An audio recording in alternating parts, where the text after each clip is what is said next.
Good afternoon, YouTube, and welcome to the Fantasy Forecast for Friday, April 29th, 2016.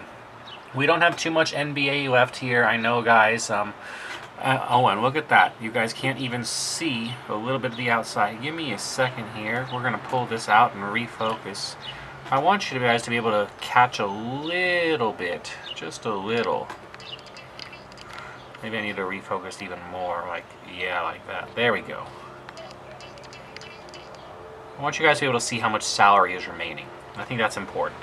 Okay, so we'll go with this for today. And we're going to start with optimal lineups. They had a 4-game slate yesterday. Basically, they threw on yesterday's game and they touched on today, all 3 games for today just so they can make a 4-game slate. Yesterday, it was thrown up with 4 hours to go. I was shocked that it actually filled when it did, and really, you can't get optimizers to work like that. Optimizers are saying it's daily fantasy sport, not 2-day or 3-day fantasy sport. So, no fantasy forecast yesterday.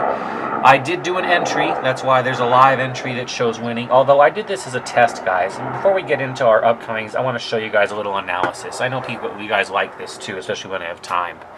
Okay, you can see I have 2 lineups there. Last night, I have 2 different people that I took. One, I did, the way people like to play is we do degenerate gambler style, which is kind of like, hey, we want to load up. Look who the winner is right now. On everyone from those teams. It's a Boston quadruple stack, 1, 2, 3, 4, along with Atlanta quadruple stacked. And he picked the best players. That's why he's at the top. I'm not even gonna fight.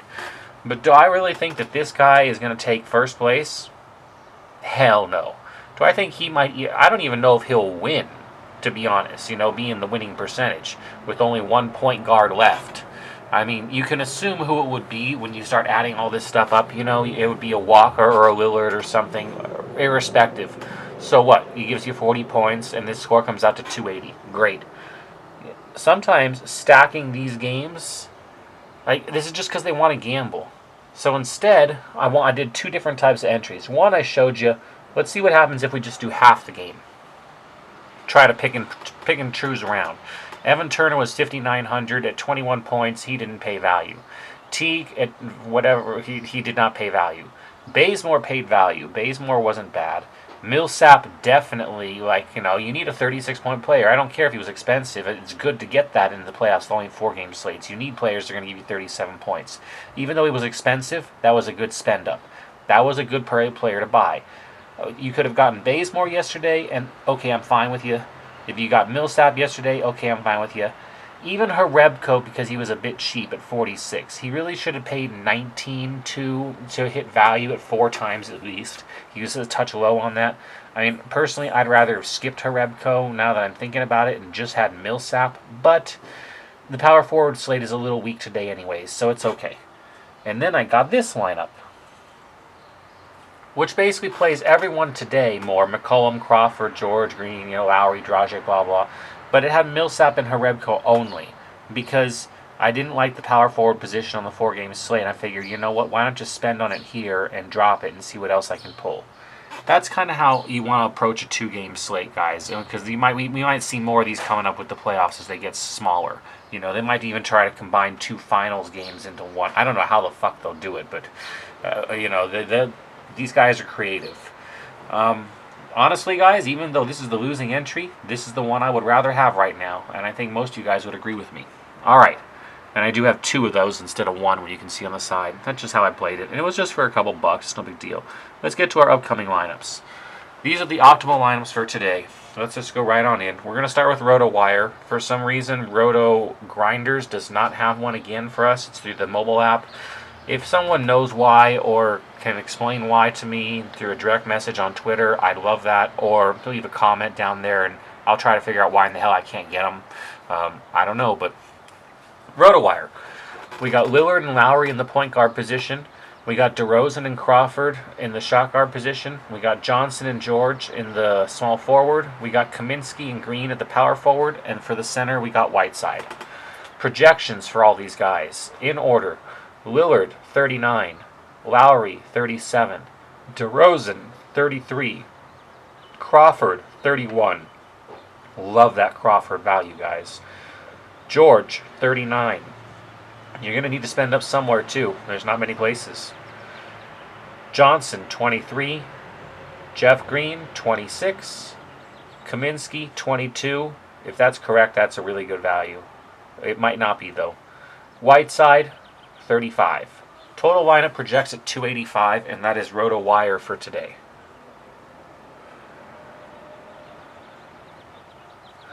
Let's get to RotoQL.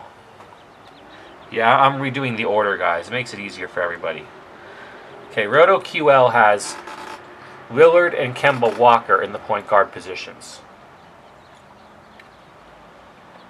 Lillard's projecting at 40. Walker's projecting at 34. We got Crawford and Solomon Hill. Solomon Hill is projecting at 31 points. I really don't know why. They might know something I don't know. I'm not sure. But I don't think so. I haven't seen any news out of there. And Jamal Crawford. I mean, really? Has he shown any minutes like that? Other than, recent? Why would he be... He had 11 points in 30 minutes during their last one. Why did he play so much? 18, 19... Look, over the entire series, he's averaged around the teens. Why are they showing Solomon Hill as someone that's going to score 30? I don't understand. So,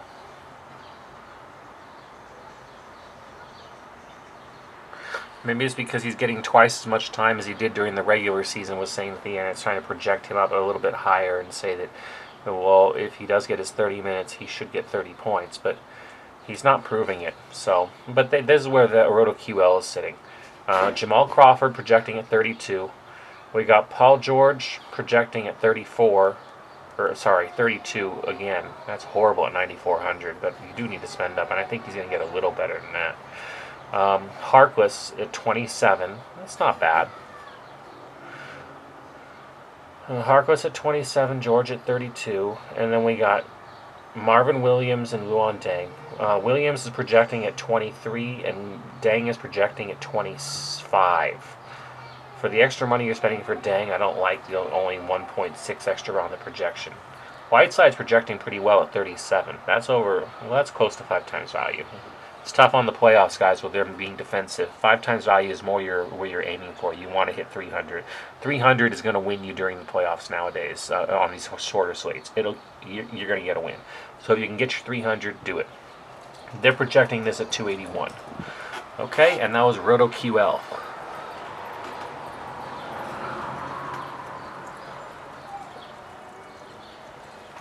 Okay, we're on to Daily Fantasy Nerd now. They have Lillard and Lowry in the point guard. Lillard's projecting at 37. Lowry's projecting at 38. We have Redick and Crawford. Redick is projecting at 26. And Crawford is projecting at 33. You gotta love Crawford at 33. George and Aminu. Aminu is projecting at 26. George is projecting at 42. I like that projection a lot better. We got Miles Turner and Jeff Green. Turner is projecting at 28. Jeff Green projecting at 26. Turner's been very steady during this series, guys. You can look at his numbers. He's probably going to get around 25 to 30 a night. Pretty secure, which is nice. And you have Whiteside. Again, everyone's taking Whiteside at night. He's probably going to be the chalk play, projecting at 38 points. Probably because they found the money to drop and save. Okay, they're projecting this whole lineup at 293. And that's Daily Fantasy Nerd.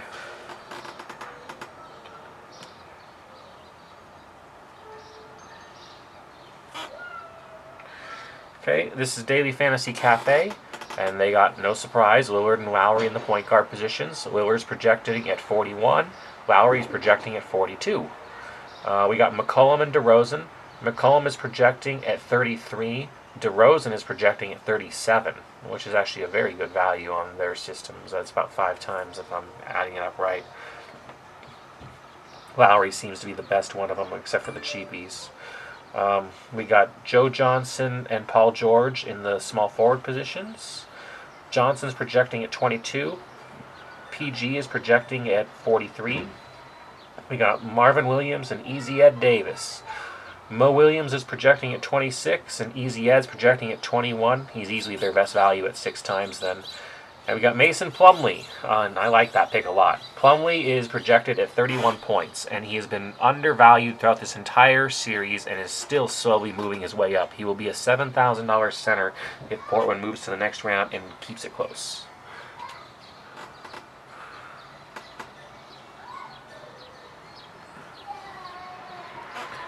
Okay, and after Daily Fantasy Cafe, we have Fantasy Pros. Fantasy Pros has, no surprise, Lillard and Lowry in the point guards. Lillard's projecting at 39. Lowry's projecting at 38. We've got DeRozan and Ellis for the shot guard. DeRozan projecting at 35. Ellis projecting at 27. We got Paul George and DeMar Carroll. Joe PG's projecting at 39 under their system, and Carroll's projecting at 22. We got Mo Williams and Easy Ed. Mo Williams projecting at 24 under them. Ed projecting at 19. And at center, we got Whiteside, and he's projecting at 35. The entire lineup comes in at 279. Okay, and that was Fantasy Pros.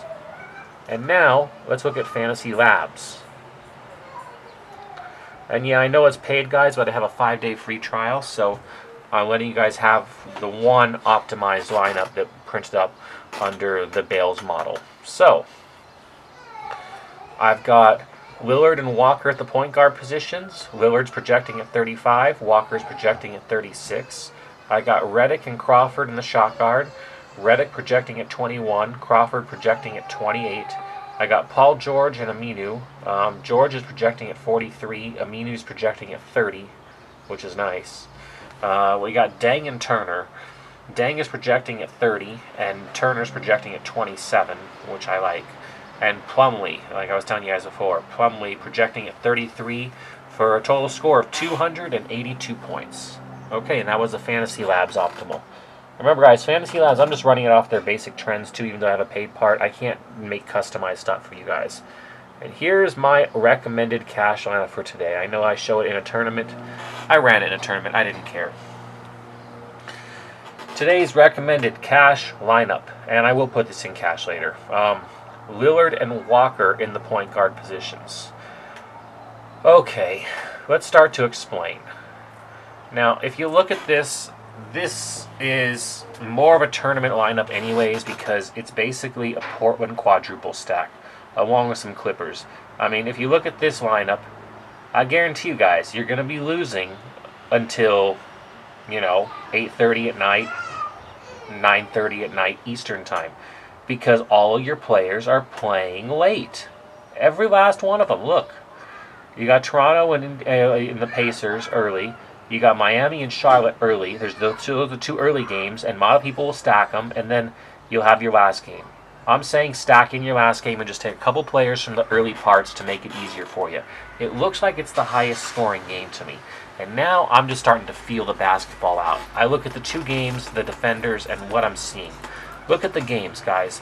Miami and Charlotte. Last time I think it was 90 to 88. They fought it out. It was a 180-point game. First to 90 wins. The old style of good old Phil Jackson. Okay?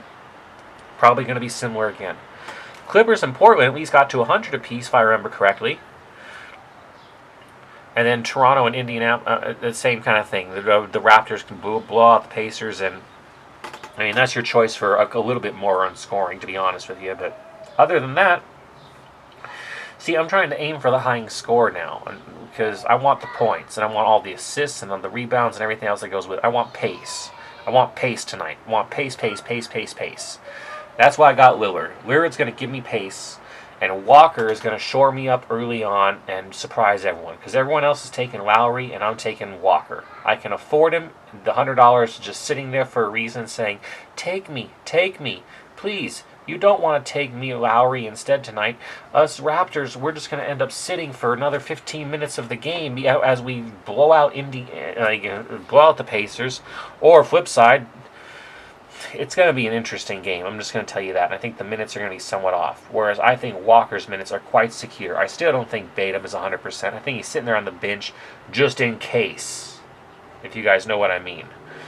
Someone else gets injured. Okay, we'll throw you in for a few. Just take it easy, and we've lost the series. Kemba Walker's still the guy over there.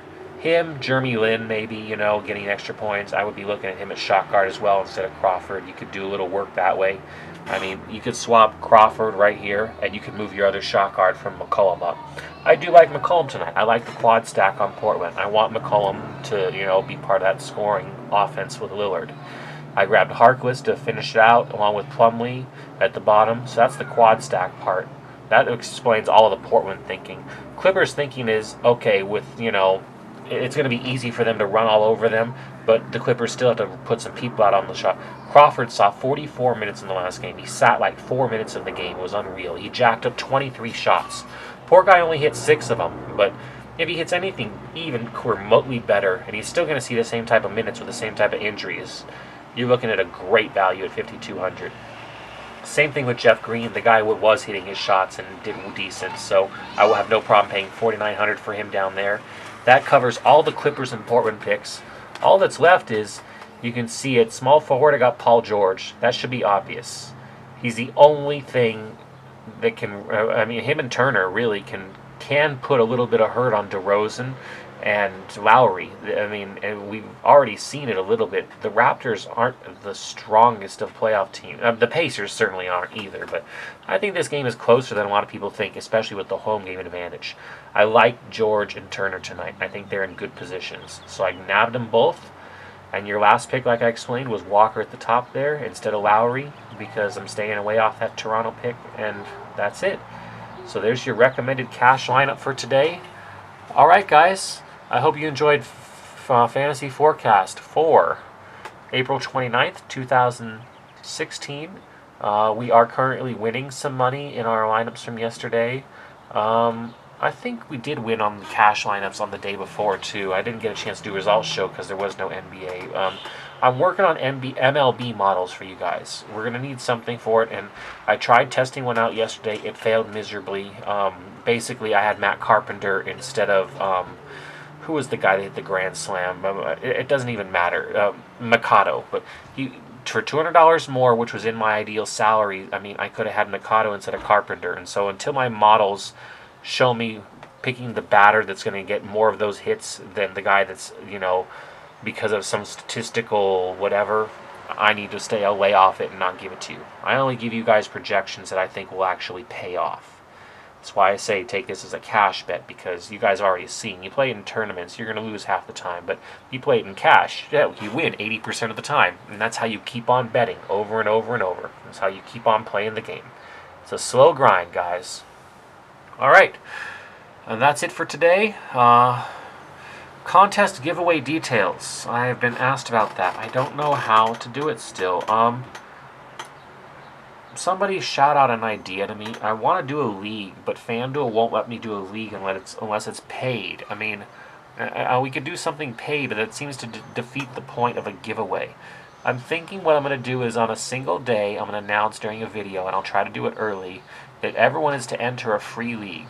And everyone's to do, send me a screenshot of their lineup, and they can send it.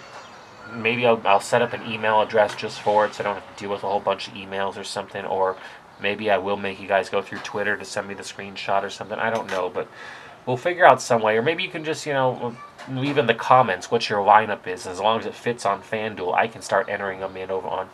And, and I'll put it in under your subscriber name. And I've got a list of subscriber names, guys. I know. So... we're going to figure out a way to do this giveaway, and I'll get you the details soon. But I'm going to get it related to the NBA and FanDuel, because that's been the main points of this channel's growth so far. And we'll figure something out. Alright, guys. I hope you enjoyed. Go on out there, and please, go win some money.